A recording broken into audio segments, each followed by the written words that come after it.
right, so let's bring in our NFL Network insider, Ian Rappaport. Ian, you talked about this on game day morning leading into the games about the seat kind of heating up for John Harbaugh. Where does that stand right now?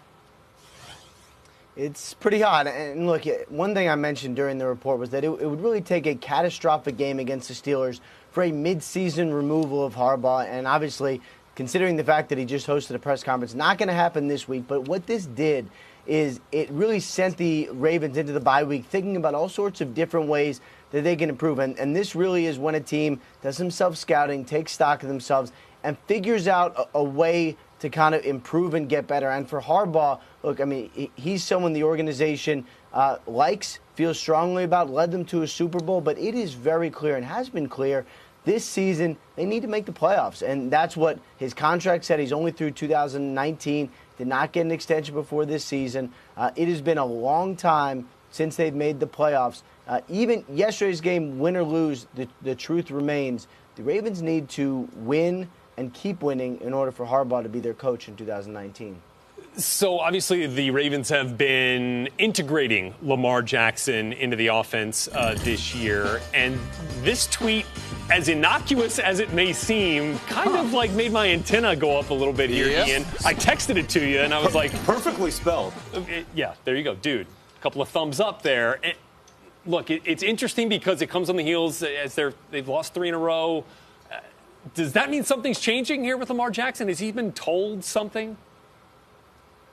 If he has been told something, I am not aware of it, but I would expect him to be integrated more into this offense than he has been in the past. And John Harbaugh kind of admitted it. He said, yeah, we're open to that. We're going to think of everything. And this is a rookie quarterback they took in the first round, traded up to get someone who they still do expect big things for, even though it's been pretty slow during his rookie year. Really has not quite made the instant impact that I know some anticipated.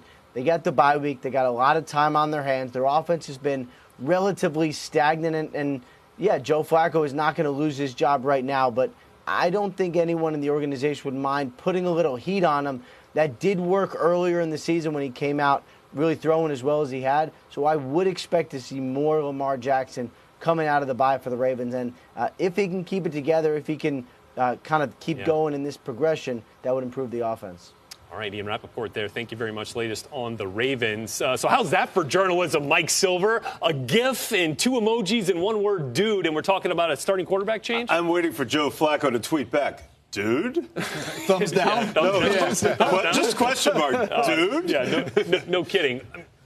He had 12 plays already at quarterback, or at least 13, on offense. You like the full series? This is what I don't understand. Like, they say 12 or 13, you want to see more of him. Well, you're going to start the game. You're talking about, 50, 60 plays. So there's not much room left there in the middle. So what I'm getting at is either just go all in or not. But make a decision here. If you want to see what Lamar Jackson can do, put him in there. Give him a start. Giving him a series. I don't know how that's really going to work with Joe Flacco going forward. I don't think that really benefits the football team to just adding a little bit more here. They're either commit to it or don't. You're right, because you put him in for a series, and suppose that series goes well. Then what do you do? Suppose he leads the scoring. Another series. And Steve Bisciotti may want to see what his new toy, can do. But John Harbaugh's coaching for his job, we hear.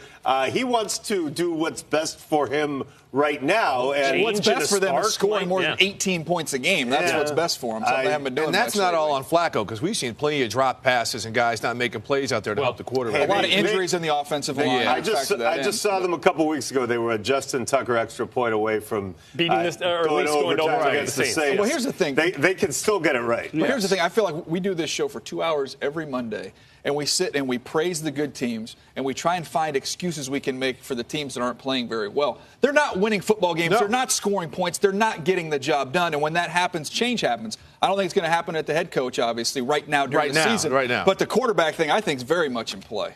There's some teams we don't even make excuses for. If we made excuses for the Raiders on this show. There's those teams we don't talk about those teams. But that's true. So the Ravens on a bye. We'll see what happens. This would be the time if there was time to make a change, right? 2 weeks to get ready. A couple of weeks to get ready.